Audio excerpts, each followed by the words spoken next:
Hello વિદ્યાર્થી મિત્રો, મારું નામ કાનુ છે। ફોરેસ્ટ ભરતીમાં જે ગેરરીતિ થઈ રહી છે તેને ધ્યાનમાં લઈને યુવરાજસિંહ અને ઘણા વિદ્યાર્થીઓ સાથે મળીને ગુજરાત ગૌણ સેવા પસંદગી મંડળમાં એકઠા થયા હતા, જે આગળ મેં વિડીયોમાં આપેલ છે। તો બધા ધ્યાનથી જોજો અને તમારા મિત્રોને વધારે શેર કરજો। અને હજી જો વધારે વિદ્યાર્થીઓને એકઠા થવું પડશે તો આપણે થશું બરાબર। તો તૈયારીમાં રહેજો। તો પહેલાં આ વિડીયો જોઈ લો।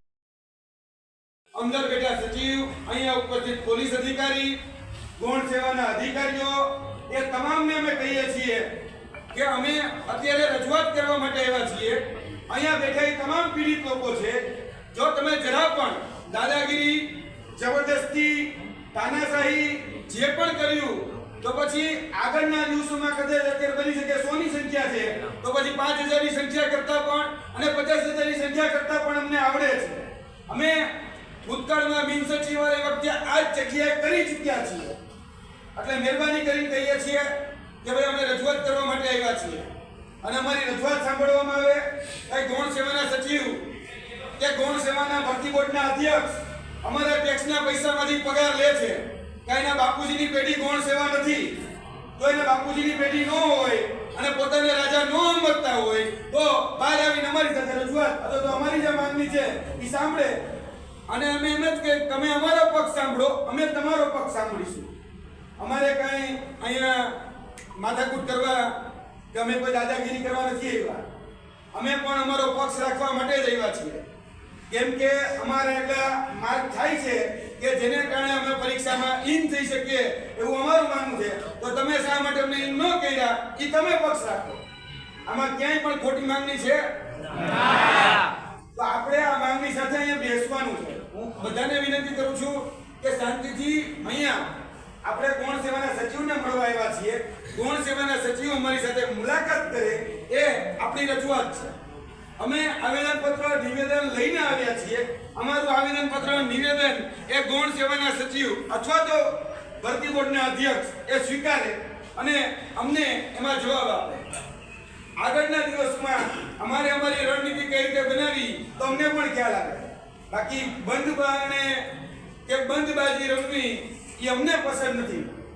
હું ફરીથી કહું છું કે ભલે ત્યારે આપણે 5 હોય 50 હોય કે 500 હોય, પણ યાદ રાખજો આપણે બધા એકજૂટ રહેવાનું છે, કારણ કે ઘણા બધા એવા પરિબળો કામ કરશે, તોડવાના, ક્યાંક ડરાવવાના, ક્યાંક ધમકાવવાના, આવા પરિબળો છે। એ પરિબળો કામ કરશે, પણ એ પરિબળોથી જો તમે ડરી ગયા, એ પરિબળોથી તમે ગભરાઈ ગયા અને ઘરે જતા રહ્યા તો યાદ રાખજો કે તમારે ઘરે બેસવાનો જ વારો છે, તમે નોકરીને લાયક નથી એવું માની લેજો। કેમ કે આ ગુજરાત રાજ્ય સરકારની જેટલી પણ ભરતીઓ થાય છે એમાં એક અદ્રશ્ય રીતે એક પડાવ છે અને એ પડાવનું નામ છે આંદોલન। જ્યાં સુધી તમે પડાવ પાર નથી કરતા ને ત્યારે જોઈ લેવાની છૂટ છે। બિન સચિવાલય હેડ ક્લાર્કથી લઈને ઘણા બધા એવા ગૌણ સેવાની ભરતીઓના ઉદાહરણ આપી શકું છું। એ બધી જ જગ્યાએ ક્યાંક ને ક્યાંક પડાવ પાર કરવો પડ્યો છે, એટલે પડાવ પાર કરવા માટે તૈયાર રહ્યો। જંગલમાં રહેવા માંગો છો ને, આપણે જંગલમાં રક્ષક બનવા માંગીએ છીએ ને, આપણા નોકરીના ભક્ષક હોય, આપણી રોજગારીના ભક્ષક હોય, એની સામે ખરેખર પછી આપણે કહેવાય ને જંગલમાં જાય ને તો હાવજ આવી જાય સામે, તો હાવજથી ડરવાનું ન હોય,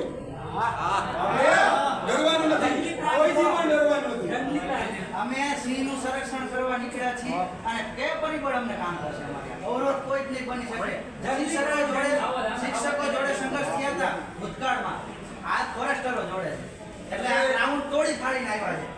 હું ફરીથી કહું છું, ગૌણ સેવાના સચિવ હોય, પોલીસ અધિકારી હોય કે ગૌણ સેવાના અધિકારી જે પણ સાંભળતા હોય, અમે રજૂઆત કરવા આવ્યા છીએ। રજૂઆત અમારી સાંભળી લેવામાં આવે। જો રજૂઆત તમે નથી સાંભળતા તો પછી અમે સ્પષ્ટપણે માનશું કે તમે અમારા બાપ બનવા માટે કે રાજા બનવા માટે પેદા થયા છો અથવા અહીંયા ઉભા રહ્યા છો। અહીંયા તમને પગાર અમારા પૈસાનો લેવો છે, અમારા ટેક્સના પૈસાનો લેવો છે અને નોકરી કે ચાપલુસી એ તમારે સરકારની કરવી હોય એવું મને સ્પષ્ટપણે લાગે છે।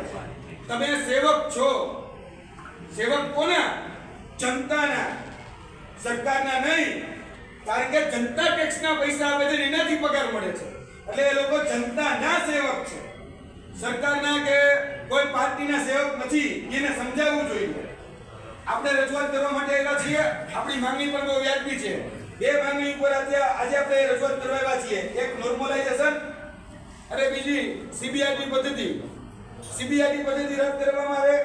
નોર્મલાઇઝેશન પ્રમાણે તમામ ઉમેદવારોના માર્ક એ જાહેર કરવામાં આવે. કયા ઉમેદવારને માર્ક ઘટ્યા, કયા ઉમેદવારને માર્ક વધ્યા એ જાહેર કરવામાં આવે. પર્ટિક્યુલર પાસ હોય કે ફેલ હોય, અમારે એનાથી કોઈ વાંધો નથી, પરંતુ માર્ક એ જાહેર કરો. અમે આટલી જ માંગણી કરીએ છીએ કે નોર્મલાઇઝેશન સિસ્ટમ પ્રમાણે તમામ જે માર્ક છે એ માર્ક જાહેર કરો. સીબીઆરટી પદ્ધતિ જે કોમ્પ્યુટર બેઝ ટેસ્ટ લેવાઈ રહી છે એ કોમ્પ્યુટર બેઝ ટેસ્ટમાં જે પણ વાંધા વચકા જેટલા, કારણ કે ઘણી બધી જગ્યાએ ઘણા બધા લૂપહોલ છે, હું માનું છું એ લૂપહોલ તમે દૂર કરી શકો એટલે સક્ષમ નથી, તો સીબીઆરટી પદ્ધતિ રદ કરો.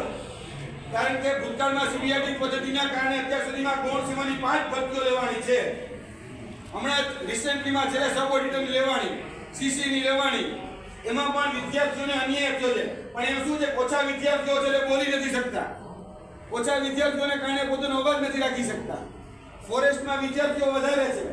તો હું એ પણ વિદ્યાર્થીઓને કહું છું કે સીબીઆરટીનો ભોગ બન્યા છે, જેમાં તમારો કોઈ વાક જ નથી. સીબીઆરટીના ભોગે આજે તમે નોકરીથી વંચિત રહેવાના છો. આ સીબીઆરટી પદ્ધતિ પહેલા દૂર કરવામાં આવે. અમારી સ્પષ્ટ માંગણી નોર્મલાઇઝેશન પ્રમાણે માર્ક જાહેર કરો, સીબીઆરટી પદ્ધતિ દૂર કરો. આ બે માંગણી છે સાહેબ. અમે તમને પણ કહીએ છીએ, તમે પોલીસ અધિકારી છો, અંદર જઈને વાત કરો કે અમે આવેદન નિવેદનથી રજૂઆત કરવા માટે આવ્યા છીએ. તમે અમારી રજૂઆત સાંભળો અને આ રજૂઆતમાં ક્યાંય પણ અમારી જો માંગણી ખોટી હોય તો અમને આવીને જવાબ દો. અહીંયા કોઈ આંદોલન કરવા માટે, કોઈ ધરણા કરવા માટે, કોઈ પ્રદર્શન કરવા માટે ઉપસ્થિત થયા નથી. આ બધા જ લોકો પીડિત છે. તમે એ વાત ગૌણ સેવાના સચિવને જઈને પણ કહો. અહીંયા જે માર્ક જાહેર કરવામાં